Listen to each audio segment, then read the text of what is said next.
안녕하세요. 동아시아사 2반 여러분들. 오늘은 이제 드디어 4단원의 끝인 서양 문물의 수용 부분 살펴보도록 하겠습니다.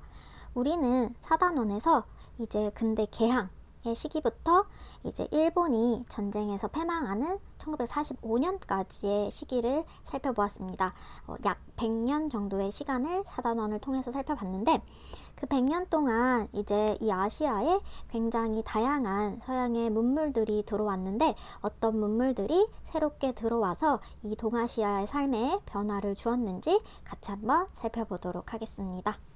일단 오늘 내용은 이렇게 뭔가 마인드맵의 형태로 이렇게 요약을 해볼 수가 있습니다. 근대 서양 문물의 수용은 크게 세 파트로 서구 중심의 세계관, 그리고 근대 지식, 그리고 시공간의 변화로 나뉘어 볼 수 있고요. 서구 중심의 세계관을 대표하는 두 가지 키워드는 바로 만국 공법과 사회 진화론입니다. 만국 공법은 말 그대로 만국, 모든 나라가 공통적으로 사용하는 법, 즉 지금 말하는 국제법이다 라고 보시면 되고요. 이 국제법이 어떻게 들어왔는지 살펴볼 겁니다. 그리고 사회 진화론은 진화론, 즉 강한 자만이 살아남고 약한 자는 먹힌다 라는 약육 강식의 세계가 이제 동물의 세계, 자연의 세계뿐만 아니라 인간 사회에도 적용된다 라는 이론이에요. 그래서 이러한 이론들이 동아시아에 어떻게 이제 유포가 되었는지 살펴보도록 하겠습니다. 자, 그리고 근대 지식 부분은 크게 학교, 언론, 여학교와 여성의 권리, 이렇게 세 부분으로 나누어서 살펴볼 건데, 학교 부분은 특히 각 동아시아 국가의 최초의 대학은 어디인지, 그리고 외국어 교육기관, 아무래도 이때 서양의 문물들이 들어올 때 가장 중요한 게 외국어였으니 외국어 교육기관이 무엇이었는지 이름 기억해 볼 거고요. 그리고 언론에서는 이제 크게 신문과 잡지가 있는데, 이제 신문에서 최초의 신문들 어떤 것들이 있는지 살펴볼 것입니다. 그리고 이제 여권 신장의 부분 같은 경우도 이제 각 나라의 여성의 권리가 점차 이제 향상하고 있는 모습을 볼 것입니다. 그래서 각 나라의 어떤 부분들이 이제 여권을 향상시키는지 살펴보도록 할 거고요. 마지막 시공간의 변화는 이제 첫 번째로 철도, 그리고 시간 개념, 그리고 도시, 이렇게 나눠볼 수 있는데, 철도는 과연 좋은 것인지 나쁜 것인지 여러분들 한번 같이 판단을 수업 내용을 통해서 해보시길 바라겠고요. 이제 시간 개념 같은 경우는 이전에 동아시아는 이제 농사를 짓는 이제 지역이다 보니까 주로 음력을 사용했어요. 근데 이제 서양의 문물들이 들어오면서 이제 양력을 사용하기 시작합니다. 그래서 양력을 언제부터 사용했는지 그 부분 주목해 보실 거고요. 마지막 도시는 이제 개항 도시, 우리나라로 따지면 대표적인 인천, 이런 도시들이 이제 서양 문물을 가장 먼저 수용하면서 어떻게 변화되었는지 살펴보도록 하겠습니다. 자, 이렇게 한눈에 정리를 해서 여러분들이 좀 보시면 좋을 거고, 일단 PPT로 먼저 오늘 내용 정리해 본 다음에 이제 교과서 살펴보도록 하겠습니다. 여러분들 이 음식이 뭔지 아시나요? 선생님이 가장 좋아하는 디저트예요. 그래서 선생님 친구들은 이 음식을 볼 때마다 선생님 생각을 한다라고 합니다. 이 음식은 바로 와플이라는 음식이고, 벨기에 이런 나라에서 대표적으로 먹는 디저트입니다. 이 간식을 이제 어떤 박물관에서 팔았대요. 우리나라 국립고궁박물관에서. 근데 여기 이렇게 써 있어요. 고종 황제 황실 와플. 그러면서 사람들이 되게 비웃었다고 합니다. 아니, 고종 황제가 뭐 커피 마시는 것까진 들어봤지만 와플을 먹었다고? 그러면서 이거 약간 상술하냐? 라면서 이제 막 엄청 사람들이 이제 SNS 상으로 되게 비웃었다라고 해요.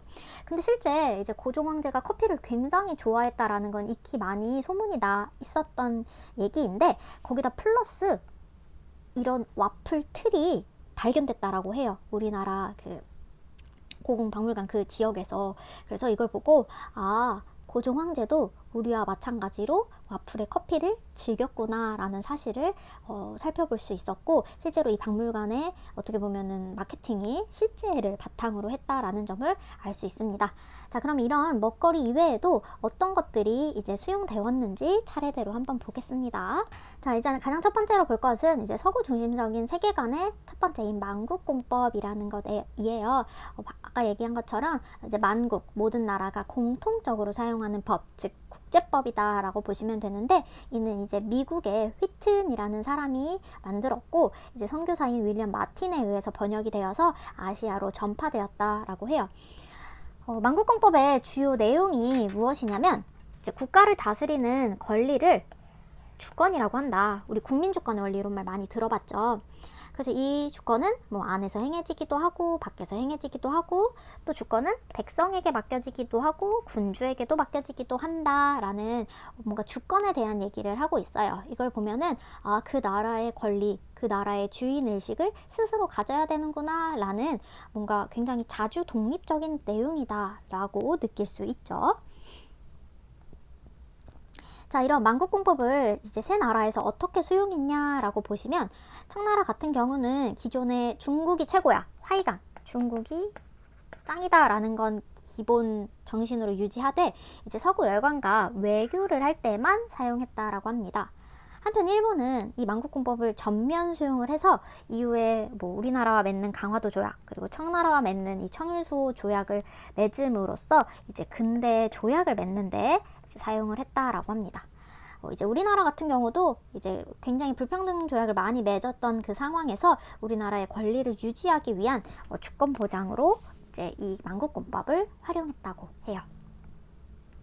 근데 만국공법이 이제 주권을 막 운운하니까 되게 좋은 것처럼 보이는데 실제로 주권평등의 원칙은 서구 국가 간에만 적용된다라는 점이 바로 한계점입니다. 그렇기 때문에 이제 서양과 아시아 국가 간에 이제 불평등 조약이 굉장히 많이 맺어지게 되는 거죠. 그래서 이제 대표적인 뭐 강화도 조약이든 난징 조약이든 뭐 미일 화친 조약이든 사실 서양과 아시아가 맺은 조약은 모두 다 불평등한 내용을 담고 있어요. 그래서 이 만국공법은 서구 중심적인 법이었다라는 점을 여러분들이 좀 기억해 주시면 좋겠습니다. 자, 사회 진화론. 아마 여러분들 찰스 다윈의 진화론이라는 얘기는 들어보셨을 겁니다. 생존 경쟁을 통해서 강한 자만이 살아남고 약한 자는 이제 먹힌다라는 내용이 바로 진화론인데 이러한 진화론을 이제 자연에서 발견했던 게 찰스 다윈이라면 이를 인간 세상으로 가지고 온 사람이 바로 이 스펜서라는 사람이에요. 근데 이걸 인간 사회로 가지고 오면서 어떤 문제가 생기냐면 바로 개인 간의 불평등을 인정하고 강자가 약자를 지배하는 건 당연한 거다라는 이런 사상까지도 수용하게 됩니다. 이게 더 심해져서 생긴 게 뭐야? 바로 나치가 유태인을 학살하는 그런 것까지도 연결되는 게 바로 사회 진화론이라고 보시면 되겠습니다. 자, 뭐 극단적으로 이제 사회 진화론이 이제 형성이 되면 이제 나치가 되는 건데 일단 이때 사회 진화론 같은 경우는 이제 아시아를 발전시키는 용도로 활용이 됐다라고 해요. 그래서 가장 먼저 이제 중국의 최초의 영국 유학생인 옌프라는 사람이 사회 진화론을 아시아로 가지고 오게 되고 이 사회 진화론이 바로 변법 자강 운동을 했던 량치차오에게 영향을 미쳤다라고 합니다. 그래서 량치차오가 이를 바탕으로 우리도 강해져야 한다. 그래서 뭔가 강해져야 된다라는 동기부여가 됐다라는 점에선 좋은 점이 있을 수 있지만 이게 굉장히 극단적으로 되면은 약한 자는 당연히 지배받을 수 있다라는 그러한 인식으로도 영향을 미치기 때문에 이제 부정적일 수 있는 거죠. 일본도 사회 진화론을 적극적으로 수용을 하고 우리나라도 이제 대표적인 유학생들이에요. 유길준, 윤치호 등과 같은 이러한 지식인들을 중심으로 이제 사회 진화론을 수용하게 됩니다. 자, 그래서 이 중국인 옌프가 이제 변법 자강 운동에 량치차오에게 영향을 주면서 우리도 힘을 길러야 된다. 약하기 때문에 우리가 지배받는 거니까 우리도 강해지면 된다라는 이러한 변법 자강 운동이나 조선의 실력 양성 운동에 이제 영향을 미치게 됩니다. 이게 이제 우리나라의 이제 사회 진화론을 받아들인 이제 유학생들, 지식인들이다. 윤치호와 유길준입니다. 자, 사회 진화론의 이제 핵심을 조금 사료를 통해서 살펴볼게요. 이거 여러분들 교과서에 있는 내용인데, 자, 두 지문에 공통적으로 들어간 단어가 있어요. 한번 눈으로 빨리 한번 찾아볼게요. 자, 일단 일본인이 쓴 것부터 읽어보도록 하겠습니다. 무릇 인류계에서 일어나는 만반의 생존 경쟁 가운데 강자의 권리를 위한 경쟁이 가장 많고 가장 성하며 이러한 경쟁은 우리의 권리와 자유를 증대할 뿐만 아니라 인류계의 진보와 발달을 촉진하는 데 매우 필요하다. 자, 여기 공통적으로 계속 들어가는 말이 뭐냐? 생존 경쟁, 경쟁, 경쟁 이러면서 경쟁은 우리의 권리와 자유를 증대시키고 인류의 진보와 발달을 촉진시킨다. 경쟁을 되게 긍정적으로 보고 있죠. 자, 이제 우리나라 유길준이라는 사람이 쓴 글도 볼게요. 되게 인생의 만사가 경쟁에 있지 않는 일이 없으니 크게는 천하와 국가의 일부터 작게는 한 몸 한 집안의 일까지 실로 다 경쟁으로 말미암아 먼저 진보할 수 있는 바라. 만약 국가들 사이에 경쟁하는 바가 없으면 어떤 방법으로 그 광의와 부강을 증진할 수 있겠는가?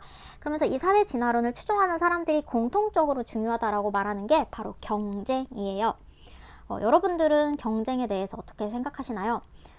사실 나 같은 경우는 이제 고등학교 때 경쟁하는 게 너무 스트레스였고 경쟁이 진짜 너무너무 싫었거든요. 그래서 이제 제가 다니던 고등학교는 진짜 경쟁을 계속 부추기면서 이제 공부를 시키는 학교여서 이제 그게 저의 고등학교 3년 내내 스트레스였고 항상 저를 울게 만드는 요인이 바로 경쟁이었거든요.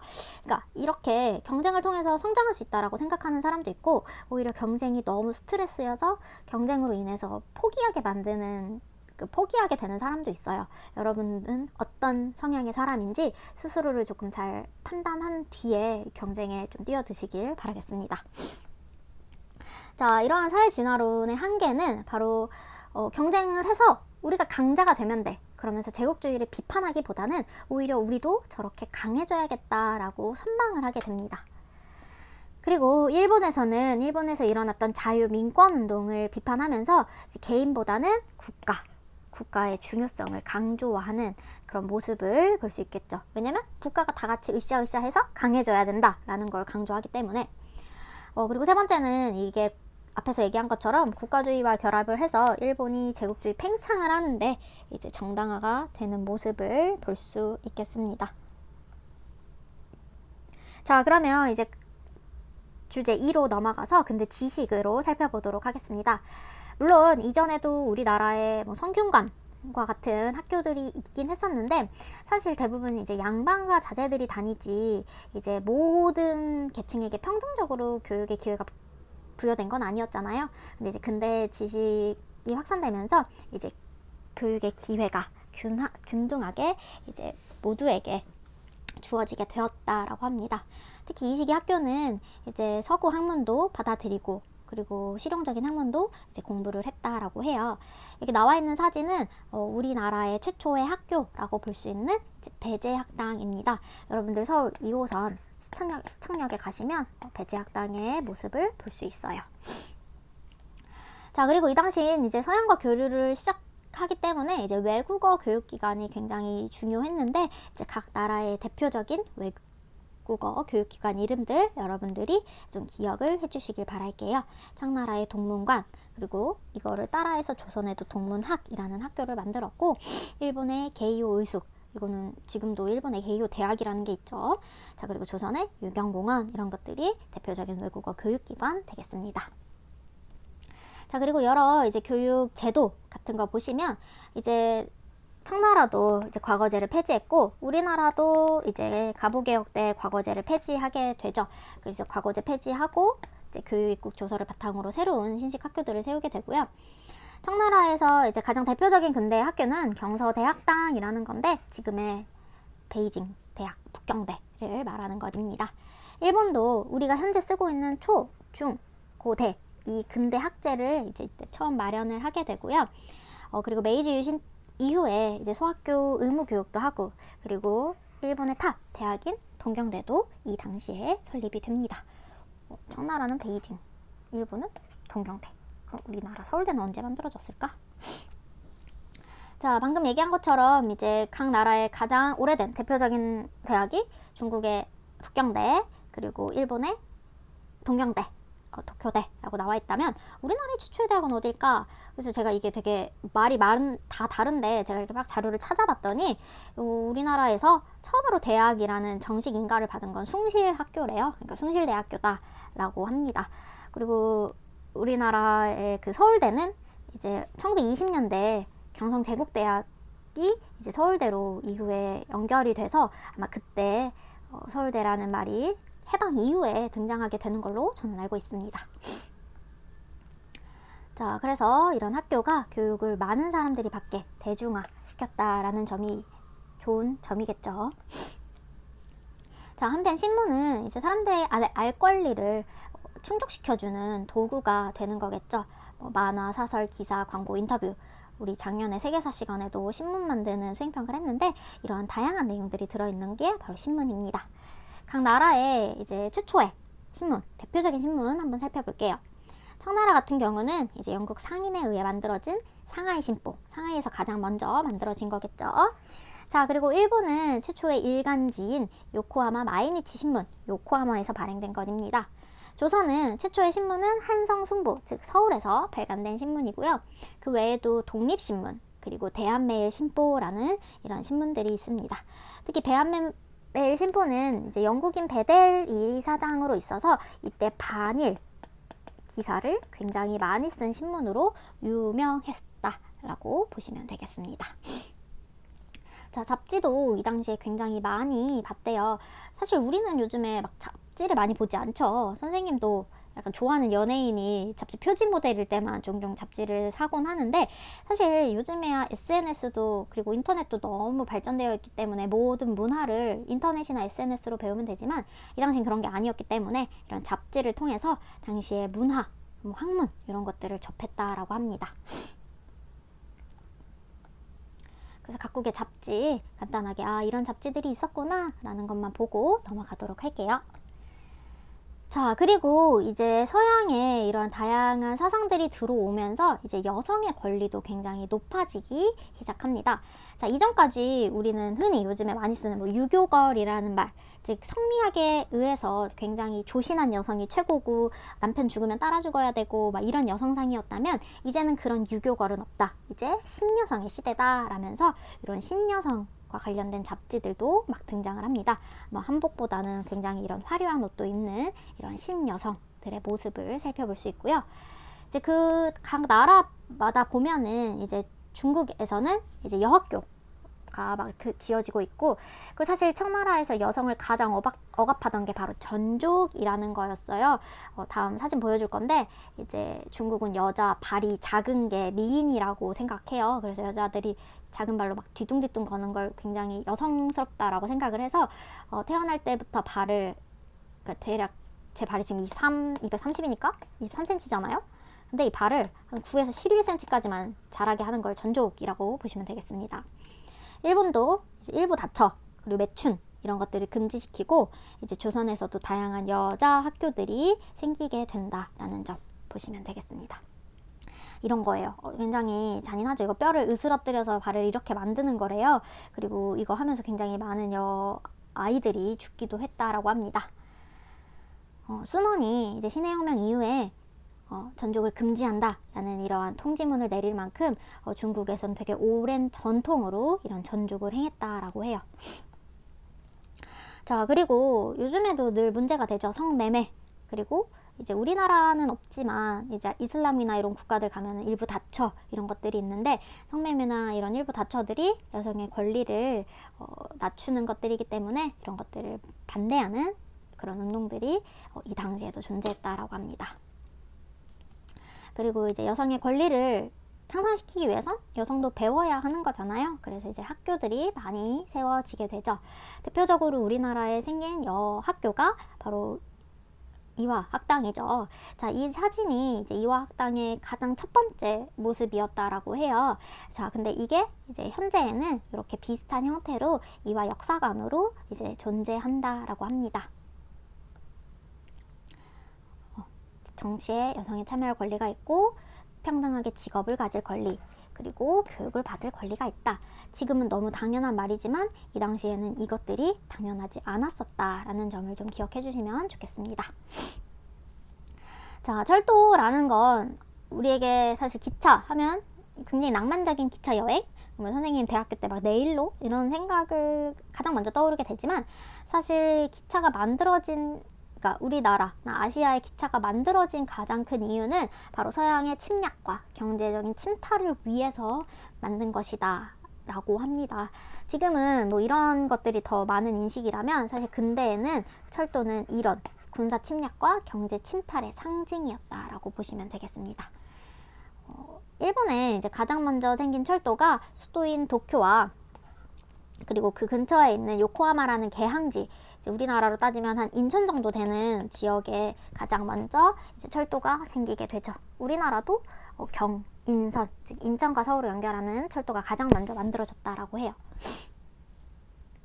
자, 이런 식으로 철도가 X자 모양인데 이런 식으로 이렇게 가서 일본으로, 이렇게 가서 일본으로, 이렇게 일본에 침탈을 하기 위해서 철도를 만들었다라고 합니다. 자, 그래서 철도는 제국주의 국가의 침략의 도구였다라는 점, 지금의 낭만적인 기차 여행과는 다른 의미를 갖고 있다라는 걸 기억해 주시면 좋겠습니다. 자, 그리고 이제 시간 개념에서 이제 음력을 음력을 우리나라는 계속 사용을 했어요. 농사 짓는 나라들은 주로 음력을 사용하거든요. 이제 근데 이제 서양이 들어오면서 태양력, 그레고리우스력, 뭐 율리우스력, 뭐 이런 태양력이 들어오게 되는데, 이게 이제 우리나라 의미개혁 때, 이제 그 양성항우가 죽은 직후에 개혁을 한 의미개혁 때 실시를 하게 되는데, 그래서 1895년 11월 7일이 눈 깜빡했더니 96년 1월 1일이 됐다라고 합니다. 약 2달이 갑자기 사라진 느낌이었다라고 하네요. 자, 이런 식으로 학교가 생기고 철도가 등장하면서 이제 사람들이 시간에 대한 개념을 갖게 되었다라고 합니다. 이전까지는 뭐 1년에 365일, 하루는 24시간 이런 걸 쪼개지 않았는데, 사실 우리나라 막 사극 같은 거 보면은 뭐 4시에 만납세, 뭐 근데 이게 뭐 7시에서 10시 뭐 이 사이고 이런 식으로 뭉뚱그려서 시간을 계산했다면 이제는 굉장히 철저하게 시간을 계산한다라고 합니다. 자, 그리고 마지막으로 대표적인 개항도시 보고 마무리하도록 할게요. 우리나라의 대표적인 개항도시라고 한다면 이제 안산이랑도 굉장히 가깝죠. 바로 옆에 있는 인천이라는 도시예요. 인천 가면 이런 건물들이 있어요. 일본이 이제 여기에다가 은행을 막 세워서 이게 옛날 일본이 사용하던 은행 건물이다라고 합니다. 지금은 박물관으로 사용하고 있죠. 중국의 대표적인 개항지고요. 이렇게 영국식 건물들이 들어온 이유가 바로 이 지역의 서양이 이제 많은 은행들을 여기다가 또 건립을 해서 이게 다 은행이다 라고 보시면 되겠습니다. 자, 만국공법이라는 단어 여러분들이 기억하셔야 될 단어니까 일단 네모 한번 쳐주고요. 만국공법은 중국 중심의 조공 책봉 질서와 달리 주권국가 사이의 대등한 관계를 원칙으로 새로운 국제질서법의 법적 근간을 제공한 국제법이다 라고 보시면 되겠습니다. 청과 일본, 조선은 만국공법을 각기 다른 방식으로 받아들였다라고 해요. 자, 청나라 같은 경우는 기존의 화의관을 유지한 채 만국공법을 서구 열강과의 외교 실무에 이용하는 데 그쳤고요. 반면 이를 가장 적극적으로 수용한 게 바로 일본이죠. 일본은 만국공법을 근거로 성일 수호조규에서 청과 대등한 관계를 규정하고 또 강화도 조약에서 조선이 자주금김을 규정해 조선에 대한 청의 영향력을 배제하려고 하였다. 한편 우리나라 조선은 만국공법에 규정된 상호 주권보장 조항을 활용하여 국권을 유지하려고 하였다. 자, 그런데 이런 만국공법에 한계가 있었다라고 얘기를 하죠. 여러분들 거기다가 이렇게 한계라고 적어주세요. 한계. 네. 자, 그러나 만국공법은 명분에 불과했고 실제로는 국가 간의 이해관계와 힘에 좌우되는 것이 제국주의 시대의 국제관계의 현실이었다. 주권평등의 원칙은 서구 국가에게만 적용이 되고 비서구 국가를 비문명국, 야만국으로 간주하여 불평등한 통상조약 체결을 합리화하였다라는 점, 이렇게 한계점 기억해 주시면 좋겠습니다. 자, 만국공법이라는 건 국가 간의 관계를 규율하는 국제법이다 라고 생각하시면 되겠습니다. 그래서 기억하셔야 될 이름이 2개 있어요. 휘튼이 지었고 미국인 선교사인 윌리엄 마틴이 번역한 책이다. 그래서 윌리엄 마틴과 휘튼이라는 이름 2개 기억하시겠습니다. 자, 그럼 사회 진화론 같이 한번 보도록 하겠습니다.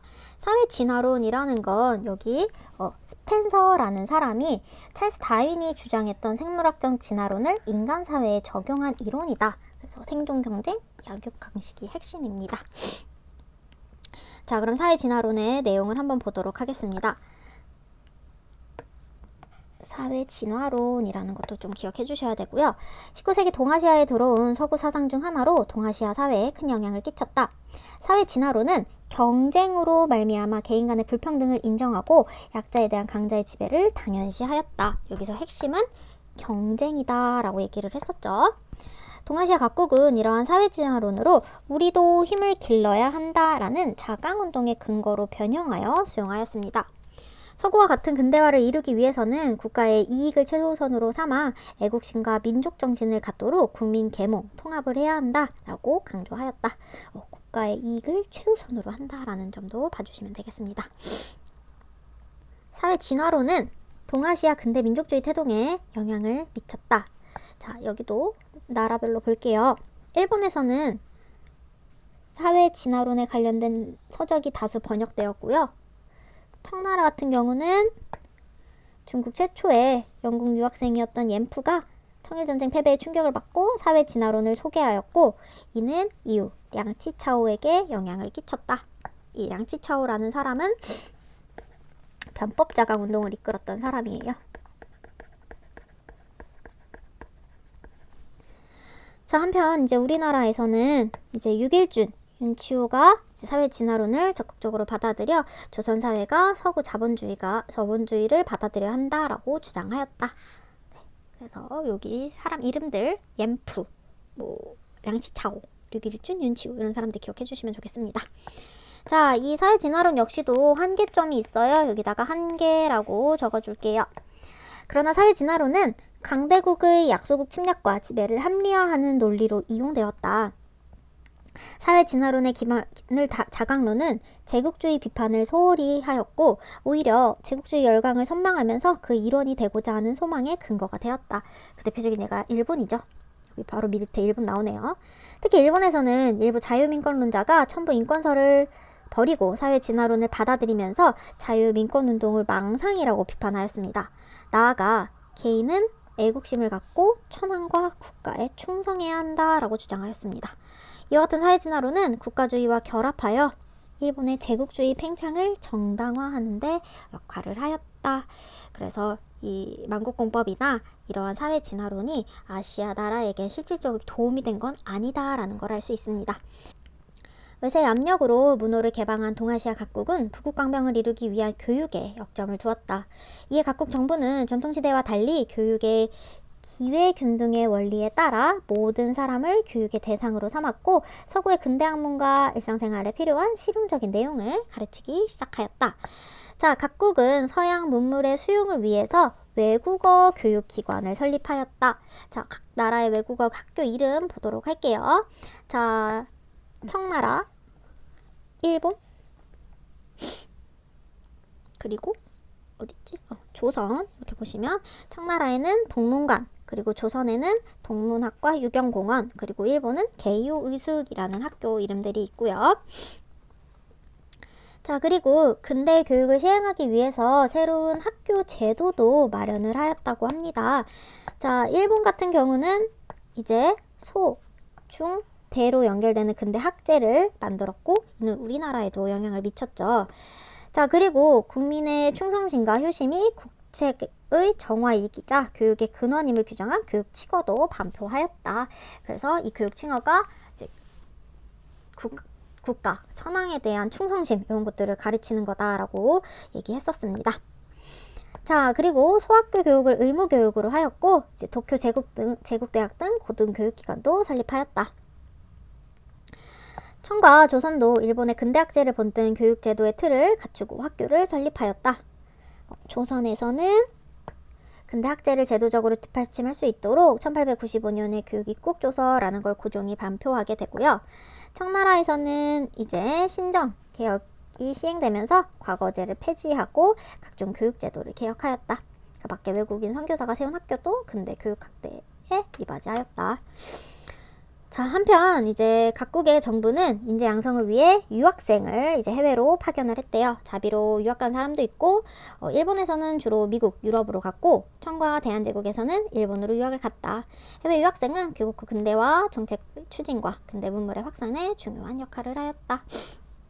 자, 신문부터 보도록 하겠습니다. 신문은 세상 소식을 전하고 국민을 계몽하여 언론을 주도하였다. 또한 다양한 광고를 실어 소비자 확보에 영향을 끼치며 유행을 선도하였고, 연재소설, 시사 만화 실어서 독자를 끌어들였다. 각국 정부는 발행 허가제, 사전 검열제 등으로 신문을 통제하고 관리도 하였다. 각국 정부는 허가, 검열 등으로 신문을 통제하고 관리하였다. 자, 그럼 각 나라의 최초의 신문들 좀 기억을 해보도록 할게요.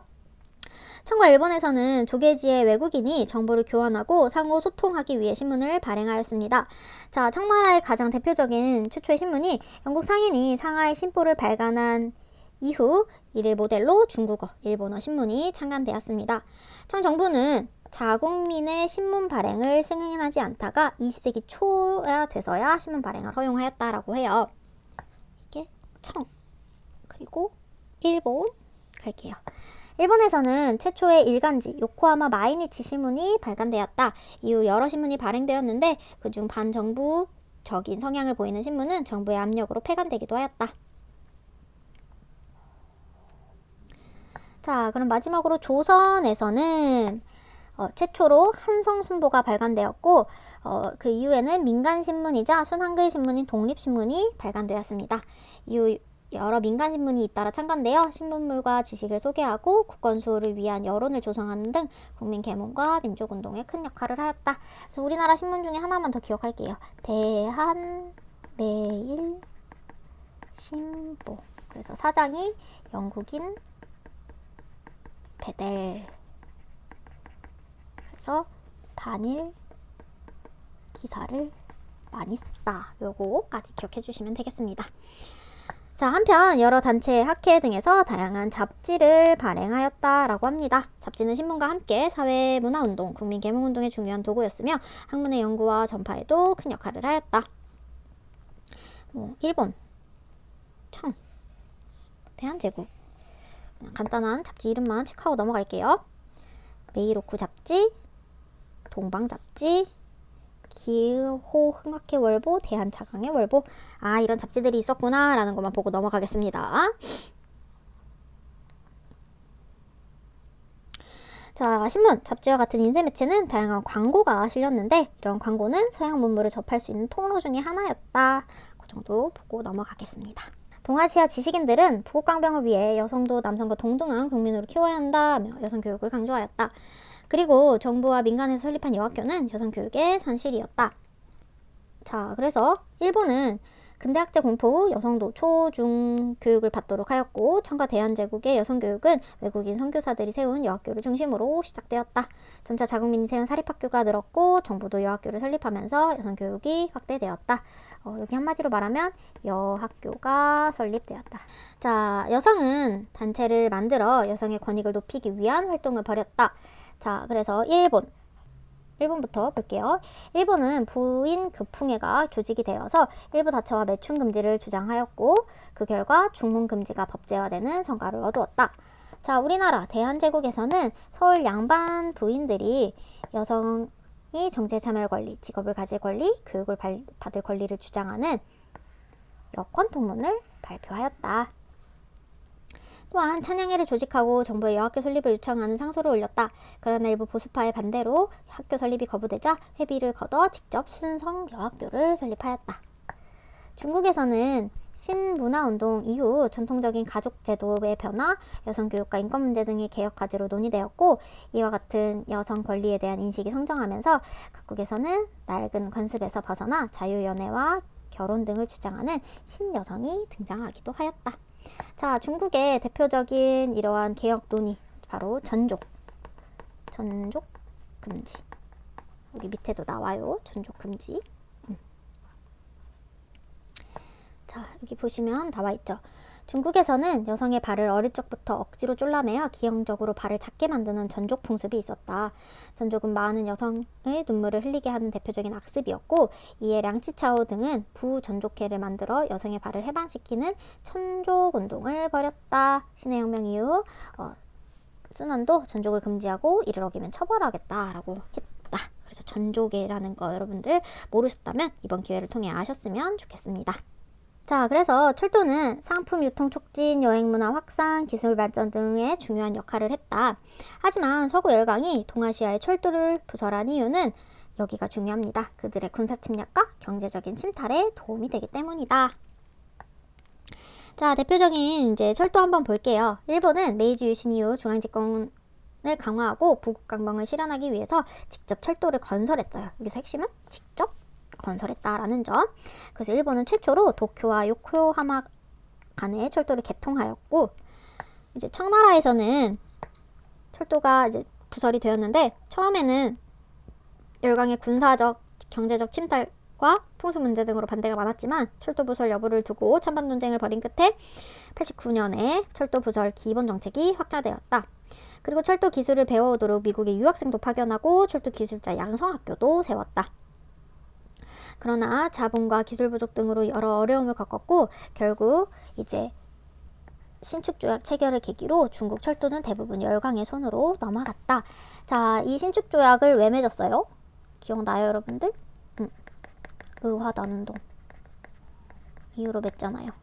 근데 이 의화단운동에서 철도 파괴 운동하잖아. 철도 파괴. 그래서 이 의화단운동 이후로 이러한 철도 만드는 게 대부분 서양의 손에 들어갔다라는 점입니다. 자, 대한제국은 일본의 경제 군사적 침탈로 이용이 되었다. 철도용지 부근에 사는 주민들은 자신의 땅을 철도용지로 헐값에 팔고 수시로 노동력과 식량 등을 제공해야 했다. 때문에 곳곳에 일본의 강제동원과 가혹행위에 대한 저항이 빈번하게 일어났다. 그래서 막 철도 파괴하다가 일본인들에게 걸려서 막 처형당하는 그런 사진들도 아직까지도 남아있다고 합니다. 청과 대한제국에서는 철도에 대한 권리가 서구 열강과 일본에게 넘어가면서 철도는 제국주의의 침략 도구로 활용되었다라는 점. 자, 근대적 시간관념의 확산 부분 볼게요. 전통사회 사람들은 해가 뜨면 일어나 논밭을 갈고 해가 지면 들어와 잠을 자며 자연적 시간의 흐름에 맞춰 살았다. 그러나 개항 후 크고 작은 시계들이 서양 문물과 함께 들어오면서 동아시아 사람들도 시와 분을 세밀하게 구분한 근대적인 시간을 접하게 되었다. 일본은 1873년, 조선은 1896년, 중국은 1912년부터 태양력을 도입하여 사용하였다. 그래서 순서 보시면 1, 그 다음에 조, 청 이렇게 순서죠. 하루를 24시간, 일주일을 7일로 하는 전국 공통시간을 만들었다. 이런 건 바로 기차를 이용하면서 근대적 시간에 맞추어 생활하는 경향이 점차 확대되었다. 열차의 출발, 도착 시간을 분 단위로 표시한 기차 시간표를 보면서 시간을 분초까지 나누어 인식하게 되었고 철도가 외진마을까지 도달하게 되면서 철길 주변 마을 사람들은 지나가는 기차를 시간을 재는 수단으로 삼기도 하였다. 국가의 표준 시간에 따라 운행되는 철도의 영향으로 철길 주변의 지방 주민까지 시간 개념을 갖게 되었고 학교도 역시 시간표에 따라 학생들이 생활하도록 통제하여 근대적 시간관념 확산에 영향을 미쳤다. 그래서 근대적 시간관념을 갖게 한 대표적인 두 가지가 기차와 학교 되겠습니다. 학생들은 시간에 맞추어 등교하고 수업을 들었다. 학교 규칙과 교과서의 시간관념을 강조하는 내용이 포함되었고 시간을 지키지 않는 학생에겐 벌을 주었다. 그쵸? 지각하면 벌 주잖아요. 그런 내용이 바로 이 근대부터 시작된 것입니다. 자, 선생님이 수업할 때 이런 조계지라는 말을 굉장히 많이 쓰는데 이 조계지라는 단어 좀 체크하고 갈게요. 개항장 내에 일정한 범위를 구획하여 외국인이 자유롭게 거주하며 치외법권을 누릴 수 있도록 설정한 지역이에요. 일본에선 거류지라고도 하는데 이 부분은 외국인들에게 굉장히 자유로운 지역이다라는 점을 좀 보고 넘어가시겠습니다. 자, 개항으로 국제무역과 금융이 확대되면서 근대 도시가 성장하였다. 개항 도시에는 외국인의 집단 거주지가 형성되었고 전신전화, 우편, 신문, 전차 등 근대적인 통신, 교통시설도 들어섰다. 그러나 외국인이 거주하는 조계가 확대되는 과정에서 자국 거주민이 강제로 밀려나는 일도 발생하였고 또한 일자리를 찾아 농촌에서 이주해온 이들은 신문물을 누리지 못하고 도시의 빈민층으로 어렵게 생활하였다. 자, 청나라에서는 대표적으로 상하이, 텐진 등 개항 도시가 상거래, 무역의 중심지로 번영하였다. 지금도 상하이에 은행이 겁나 많아요. 개항 도시에는 서구 상품을 취급하는 상점과 외국 상관, 금융기관이 집중적으로 들어서며 인구도 급증하였다. 특히 상하이는 지식인, 언론인, 출판인들이 대거 이주하여 활동하면서 경제, 문화의 중심지로 부상하였고 현재까지도 그렇습니다. 자, 일본은 미일소 통상조약에 따라 요코하마 등 항구를 추가로 개항하였다. 개항 도시들은 전국의 상인이 모이는 무역항으로 성장하였고 이것을 통해 신문, 공원, 음식 등 서구 문화가 들어왔다. 한편 이제 메이지 정부는 수도인 도쿄의 긴자에 대화재가 일어난 긴자에 도로를 확정하고 벽돌 건축을 사용하여 서양식 거리를 만들었다. 그래서 도쿄에 가서 한번 보고 싶네요. 자, 조선에서는 개항 이후 부산, 인천 등 개항장에 일본인 거류지가 형성되었고 그래서 선생님이 인천에 일본식 건물 되게 많다라고 얘기했습니다. 그 각국과 조약을 체결하면서 한성의 외국 공사관들이 들어서고 많은 외국인들이 거주하게 되었다. 대한제국정부가 황성 만들기 사업을 추진하면서 한성도 점차 근대 도시로 모습을 갖추었다. 그래서 여기 한성에 외국 공사관이 들어서고, 그래서 대표적인 외국 공사관 선생님이 러시아 공사관 보여드렸습니다.